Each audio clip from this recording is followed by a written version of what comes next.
Praise the lord. యేసుక్రీస్తు నామంలో మీ అందరికీ శుభాభివందనాలు తెలియపరుస్తున్నాం. ఈ నూతనమైన దినాన్ని బట్టి దేవునికి వందనాలు. ఈ దినము దేవుని యొక్క వాక్యాన్ని మనం ధ్యానం చేయంటున్నాం.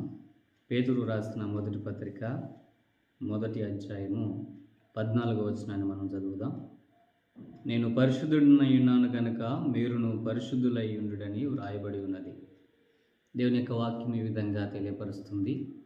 నేను పరిశుద్ధుడినై ఉన్నాను, మీరు కూడా పరిశుద్ధులుగా ఉండాలని ఆయన వాక్యము మీకు నాకు తెలియపరుస్తుంది.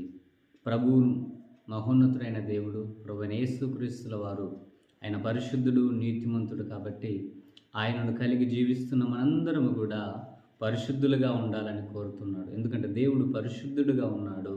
మనము ఆయనను కలిగి జీవిస్తున్నప్పుడు మనం కూడా పరిశుద్ధ జీవితాన్ని జీవించాలని దేవుని యొక్క వాక్యము తెలియపరుస్తుంది.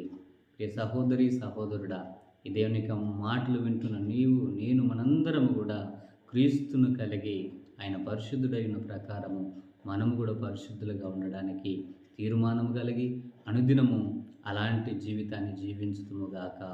దేవుడు మనందరినీ దీవించునుగాక. ఆమేన్.